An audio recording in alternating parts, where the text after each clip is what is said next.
especially if you've got a glove on, because it's going to be so cold. Pueblo, I think, 2.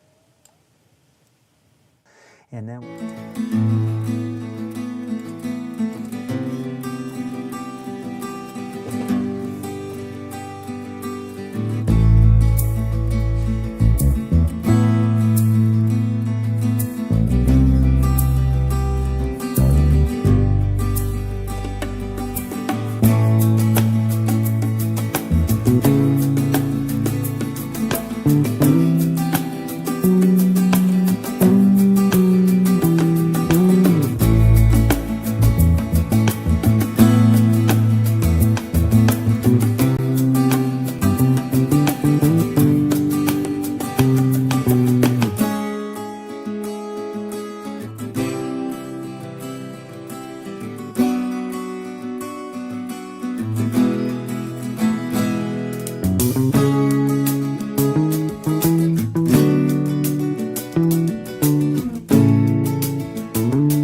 Doctor,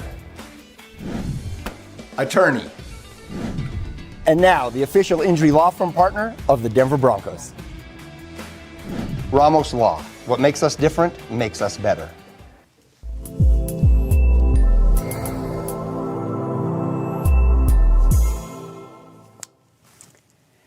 Hey there, crew. Sorry I was delayed a couple minutes. Was having a little bit of an issue with the system that kind of sends everything to a bunch of different places. But thanks for joining me. Special coverage here of our big weather change that is on the way to southern Colorado. You are watching Peaks to Plains weather, and I am Chief Meteorologist Matt Meister here. Going to start off with where things are right now, because it's, you know, pretty comfortable out there. Although notice Denver at 29 degrees. We've got 35 now in the Springs. We're starting to see cooler air filter in, and we are a little bit cooler east of the mountains than this time yesterday, but this is not the Arctic cold front.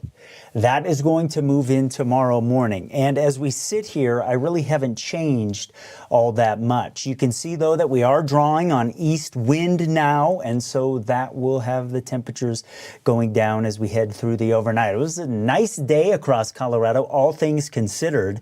When you think about the front that is on the way, and you think about the snow on the way to the high country where we really needed it. I talked to Breckenridge this afternoon, did a live interview with them. They're excited for the snow. They're hopeful to get Peak 6 open, which hasn't been open yet, which is really, really crazy to think here as we move into this part of January that Peak 6 isn't open, but the snowpack is at historic lows. And there is snow on the way to the high country. We've got winter weather advisories and one winter storm warning in effect for Wolf Creek, where they might get 1.5 feet of snow. And the snow coming in, there's kind of two parts to this system. One is the snow over the mountains, and then one is the cold weather at lower elevations. And we do have cold weather advisories up for the Eastern Plains, the Palmer Divide. These are the areas where we may see some wind gusts that are down below 20 to 25 degrees below zero here as we head from late Friday into Saturday. So that obviously is going to be an issue for you, no doubt about that. In fact, I think that's the biggest concern here with this system moving through. I do want to let you know I am going to take your questions here. If you want to put those into social media, we'll share some of those coming up, and an open invitation to join me live if you would like to. You can do that by going to this on, well, that's not what we wanted there. Whoops. That was something I'm going to show you tomorrow morning. But here's what I can do for you. We are going to see a chance for you to join me live here, like I said. And that is on vmix. You can do that by going to vmix.at, 1R, capital J, capital S, L1, and you can come on the show. And so I'll take social media requests here and talk to somebody if someone joins me here in a little bit. Right now, though, we are going to go over to the weather wall because we do have a couple things I need to let you know about here. So it's been quiet today. We've had some high clouds moving through, but there are two things that come into the extended forecast that really play the role for the weekend. One of them is off the coast of California. It's this area of low pressure. That's going to bring subtropical moisture over the top of Arctic air that comes down in the northwest flow on the backside of this trough that's just been sitting over the eastern United States for I don't even know how long at this point. But the Arctic air is going to keep coming in here as we move over the next 24 hours. And the combination of those two things down here across the deep south is going to be an enormous mess with freezing rain, with sleet, with heavy snow. For some places, a combination of all of that. We may get some spots here that have just sort of end up like solid ice on the ground, which is going to make for some dangerous travel conditions. You can see winter storm warnings up from eastern New Mexico all the way into Kentucky and Tennessee. Winter storm watches northeast of there, because they've still got a little bit of time to figure out the mess on the way. And there are some winter weather advisories, including those ones I showed you in Colorado. But by tomorrow morning, the true Arctic air is moving into the eastern part of our state. So I think our official high temps, east of the mountains anyways, occur at midnight. And then by the time you wake up in the morning, they'll be colder than that because the Arctic air will be pushing in from the east. And we'll notice when it gets here because the wind will start to pick up. The pressure will jump up as well.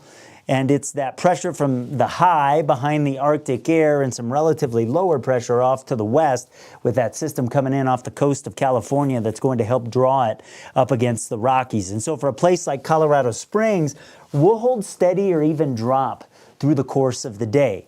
Now, that temperature drop doesn't seem all that wild, but it's the wind that will gust between 20 and 40 miles per hour that I think is going to be kind of the exacerbating issue here that takes the wind chills down in a big way, because you can see this coming out of the southeast here, just shoving this air mass up the Arkansas River Valley, eventually getting it into Walsenburg and Trinidad, and it probably stays pretty windy through the day east of the mountains. Speaking of the mountains, we'll have some wind here and there, but we really wait until the back part of the day to start to get snow. So, you know, they'll kind of be okay. So here's early tomorrow morning on the feels like temperature, which is the wind chill. Notice how when we get the Arctic front to get into eastern Colorado, these numbers start coming down pretty quick here. I think by the middle part of the day, we're probably down around 0. In the Springs, we're below 0 in some areas. Everybody else east of the mountains starts to drop as we keep drawing this shallow air up westward against the foothills.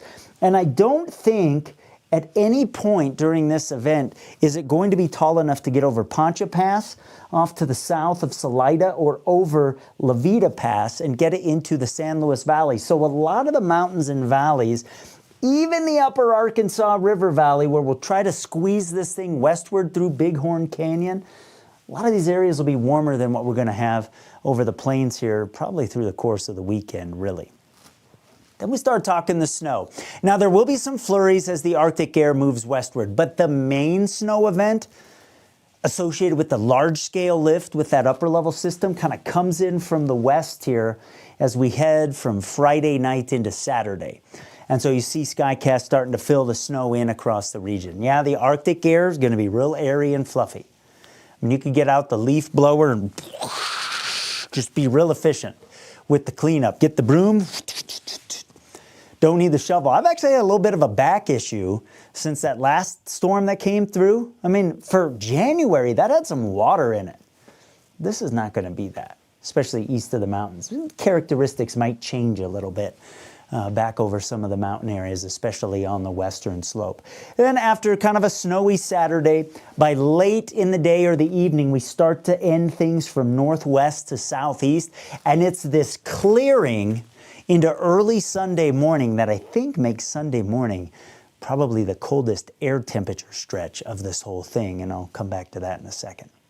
So let's talk snow here. I know everybody likes kind of drilling into these things, and you know, the thing with the snow here is I really don't think it's going to be particularly heavy. And so I think the biggest issue is that wind and cold in terms of something that might be dangerous across the region. So I think in general for the Pikes Peak region, kind of looking for 2 to 4 inches. As you can see here, there might be a couple spots where it's a little bit less. And then I think on the slopes of Pikes Peak, we'll have some areas where it's a little bit more. And it might be a little more expansive there, that sort of darker purple, that 3 to 7, than what I've got on there. I'm still a little bit unsure on that, but you see the north end from Monument down through Northgate, the Air Force Academy, Pine Valley, Douglas Valley. I think we're looking at 2 to 4 inches. As you start getting into the heart of town between Powers and I-25, the Cottonwood Creek neighborhood, I mean, there's not a lot of variation here. Now, there might be a neighborhood that gets, you know, 1.5 inches and somebody else that's at 3.5 inches. But in terms of the ranges that I chose to use for this storm, I think unless you're up against the hills, 2 to 4 is probably going to cover it. And the same deal for Pueblo. Really, I don't think there's a lot of difference between Colorado Springs and Pueblo. Then you start to head west of Pueblo and start to get into the mountains. Those things start to change up a little bit. And I think this is going to be a situation where between the valley floors and the higher terrain, there's a lot of variation. I mean, you see this northern Sangre de Cristos there, I have getting between 12 and 18 inches or so of snow. I think Monarch probably gets that. And then down on the valley floors, it's going to be less than that. Wet Mountain Valley, I think you get 3 to 7 inches. I think down maybe the slopes of the wet mountains and on the wets, we get 3 to 7 as well. But again, it's that higher terrain that has more. And I've worked really, really hard here as part of Peaks to Plains Weather of getting all of these towns on here. I mean, obviously you can't put every single one on the map, but I'm trying to get them all on there for you. Now, Connie asks a really good question here, and I'm going to take a break because I have more zoomed in areas to answer her question. How will the roads be driving during the afternoon tomorrow for downtown Colorado Springs? I think okay, because the main snow event comes after that, Connie. But that leads me into when we have this airy and fluffy snow, you know, lots of times the travel conditions aren't as bad as they can be with some other types of storms, because when it's airy and fluffy, the cars drive over that and it kind of throws that off to the side of the road, and you tend to see like the pavement there where the cars are going through. Maybe that makes sense to you, maybe it doesn't. I don't know, but I think, you know, this won't be the most difficult travel type situation we've ever had. And then again, out over the plains, somewhere between 1 and 4 inches is going to cover it for most areas. With one exception, I think there'll be a couple spots out near Kansas where we get 3 to 7 inches. And then up across the Denver area here, you know, kind of looking for 1 to 3, something like that. Palmer Divide, I think 1 to 4 inches covers most locations. So that's it on the snow. Now, I'll take a couple questions right here because we do have them coming in on social media. And this is the part of the interactivity that I've set up here that I love. Yeah, that last one was heavy snow, Shelley says, and glad this one will be light. Me too, and this is the time of year due to how the temperatures are in January, the coldest time of the year, and especially with this Arctic air, we'll have perfect, like dendritic, we call it, snow-making temps in the clouds. So that's why it'll be that fluffy stuff that you can just kind of get off to the sides. Jamie asked earlier how much snow we'll get in Glen Eagle. I think I covered that. And Letitia, I guess it would be, says, well, it seems like we won't get hit too hard on the north side of the Springs, but Texas and Tennessee are getting ready to bunker down. Yeah, this is going to be a real serious storm for them. Let me pull something up here for you, Letitia, and so I can talk about that. And where do I have those things built in here? Because this is a maybe a once-in-a-decade type situation for them. And it all has to do with this Arctic air being overrun by that subtropical moisture that I was talking about here. So I'm going to go back to the weather system, and I'll show you what the issue is. And so you see the freezing line early Friday morning, getting to the south of Colorado as the Arctic air starting to move in. Watch that sag to the south. And then keep in mind that we have that subtropical moisture coming up and over the top of that colder air. So you start to see here this pretty significant area of pink showing up. And that's where we'll have freezing rain, sleet, and then you get far enough north of that front and you transition that to snow. Now we're starting to really drill down here on the north side of Texas and Oklahoma for some of the icing, and then with time that spreads east into Arkansas, into Mississippi. And if originally or initially you're getting like freezing rain on the trees, and then you get some sleet and it goes back to freezing rain, and then you get some snow on top of that, imagine the mess that'll be for those folks here. And then you see as we head from late Saturday into Sunday, we're kind of taking all of that mess and moving it off to the east. That's the area of low pressure that I was showing you off the coast of California. So that's going to play a really big mess here. Now, here's just ice accumulation from one of the computer models here. So this could be freezing rain or sleet or a combination of both. It doesn't discriminate between the two, but you see that kind of moving east here with time. That's a pretty good swath of somewhere between a ½ inch and maybe an inch or more of some of that mixed phase precipitation. Again, these are parts of the country, like you think Atlanta has lots of snow plows? They don't. So that's going to be a mess down there. And then you get north of that, and that's where the snow picks up. And there might be some bands where it's pretty heavy here, a little to the north of that ice. So northern Arkansas, northern Oklahoma, into parts of Tennessee, the Ohio Valley here as we head into the weekend. So yeah, that is going to be a big mess. Like you said there. So Julius is chiming in there and says, you know what? I am from South Atlanta, and you are right. It is not going to be great, because she made another comment, actually, and it was, the whole city, Scott said, the whole city of Atlanta shuts down if there's over an inch of snow. Yeah, they're just, governments have a finite amount of money, right? Like if you get a significant snow event once every 3 years and you're the city of Atlanta or you're Fulton County or you're the state, like are you going to buy a bunch of snow plows? No, you kind of just take that risk. So that's pretty interesting. Okay, Julius asked another question, actually. He says, do I anticipate school delays and or closures tomorrow in the Springs or in Fountain? I'm going to pull something up, Julius, to talk about that here. So give me a second, because it's something that I think is worth talking about. And I think in a lot of cases, the answer is going to be no, but there might be a couple areas where the answer perhaps should be yes. So I'm going to pull up Falcon here just as a representative example. And here's the issue, okay? So you see pretty early in the day, as the wind picks up with the arrival of the Arctic air, we get the feels like down below zero. And not all the kids are going to be prepared for that. Some of them aren't going to take the gloves that mom said. Some of them aren't going to take the hats. The middle schoolers, man, they do whatever they want, right? I mean, I've seen blizzards where some of them are walking around in shorts and that sort of thing. So, it's interesting. I think it would be valid in some cases, especially off to the northeast of Colorado Springs where we were talking about those wind chills dropping off a little bit quicker. So I hope that helps and answers your question.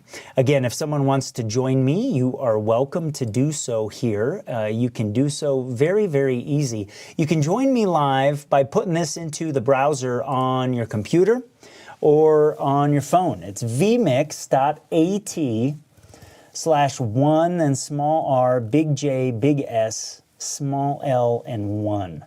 And that just pops you right into my system here where I'm doing sort of the video production stuff. One of the reasons I say that Peaks to Plains weather is our weather together, because you're going to help me cover this stuff as it goes on. So if you want to do that, type that in right now. That's also in the post here of this live stream. I will finish the extended part of the forecast, and so if you join the call, just hang out there and wait for me to come back, because I'm going to do the extended part of the forecast here, and then we'll kind of start to wrap this up. I did miss a couple areas, of course I did, parts of the eastern plains here with some snow, so I want to do that real quick before I go back over to the wall. No, I think I did that. Yeah, that's right, because I was talking about Denver. So yeah, I don't need to do that. But again, you can get all of those on peakstoplainsweather.com. I have here, if you go to the forecast tab up at the top, and then you dial in there, it's the first thing that you'll see. And I have all of those snow areas and some information kind of set in there, and some things there that you can check out. So you can dial in on your area, you can read about it, you can take some time, and you can drill down on what is going to happen for where you are. All right, let's go over to the weather wall here, and let's talk about the back part of this storm. Because as we hit Saturday afternoon, like I talked about, some of the mountain areas here, I still think quite a bit warmer than those of us east of the mountains sitting in the Arctic air. And some of us on Saturday are only going to get to around 10 degrees. So the wind won't be as bad as Friday, but the temperature might be a little bit worse. Then, as that snow comes to an end and we clear out as we move into early Sunday morning, watch what happens to the temps here, because they're going to tank. And I'll tell you this, these numbers I'm showing you might be a little bit too high. Depending how much snow's on the ground, we could end up with some areas colder than this. But I do think the mountains kind of balance out with the plains by that point, because there's fresh snow over the mountains by Sunday morning and the sky clears out. And then we hit Sunday, and the interesting thing about Sunday, no snow or anything like that. Remember, that's going to be all out across the mid-Atlantic coast. But we will start to get warmer air trying to come in from the west. But the issue by 3 o'clock in the afternoon is that the wind's not moving too much over the plains, and it might even be out of the east. And so we may have some areas stuck in the teens or low 20s while we're trying to get into the 30s up against the hills if we get that westerly wind. So there's a lot going on here, as there always is across Colorado. But, you know, we do get quieter after this. That's some good news. 40s will sound pretty damn good after the stuff that we get over the weekend. Okay, let's check in here. Do I have anybody joining me? No, I don't. You guys are afraid. Come on. Somebody hop in. Let's do it. Okay. Julie says, when does the snow start? I think we covered that. I mean, it's kind of coming. Mountains tomorrow afternoon, picks up Friday night. The plains, the Front Range, kind of early part of Saturday. I mean, we'll get some flurries tomorrow, but then things pick up here in just a little bit. So Wade is joining late, and the expected snow total for tomorrow and Saturday. One more time, just for Wade and Tenor. I hope I said that right. I'll give you kind of the wide scale view of that here. Let me see if I've got that up. And I do. So this is just for Wade, because he wants to see the snow accumulation. So let me pull that up and get it ready to go. Everybody, oh, it looks like my model is updating right now, so some of that's not processing. That's fun. Wade, you look like you're in Colorado Springs there. Great picture, by the way. Maybe when your daughter got married, perhaps. I think 2 to 4 inches of some real sort of fluffy, airy stuff. So,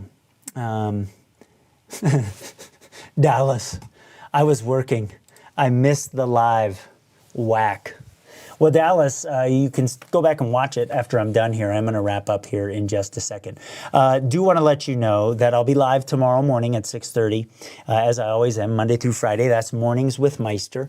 You should download the Peaks to Plains weather app. You should tell your friends to download it as well.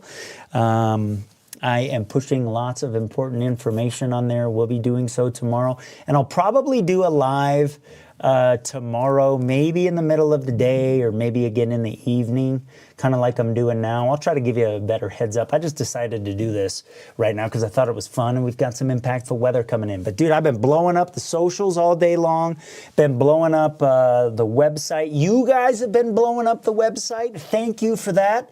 I am over 5 million impressions on all of the different Peaks to Plains weather platforms here in the first, 22 days of Peaks to Plains weather. So thank you for that. I mean, I am doing this for you. I'm trying to provide detailed information, hopefully as you've seen here, and that's what it's all about for me, is serving my community. So it's an honor to do so, and I'm grateful to be able to do it. Coming up on 5:30 here, and I need to get home.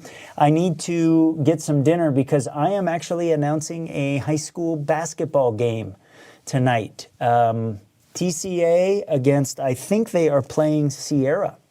It's a boys' game. That's always a good game. Sierra usually has a pretty good team. TCA's team is fun to watch this year. That's one of the ways I give back to the community in doing that. So, Wade says, this is a fun update. Newlywed wife Marilyn and I in Garden of the Gods. Well, Wade, you married up, my man. Way to go, buddy. Good job. And then we'll end with this. Lisa's going to kind of make this make sense for a lot of people, or a lot of people might agree with this, I should say. Not excited for the change. Well, Lisa, tough. I mean, sometimes that's how things go. So, yeah, we do have winter weather on the way to southern Colorado. You need it 24 hours a day. I've got you. Social media, peakstoplainsweather.com, Peaks to Plains weather app. I got a channel on YouTube as well. I'm streaming 24 hours a day. Crew, thanks for joining me. I have updates that'll be pushing out tonight, and I'll see you tomorrow morning on Mornings with Meister. You are watching Peaks to Plains weather.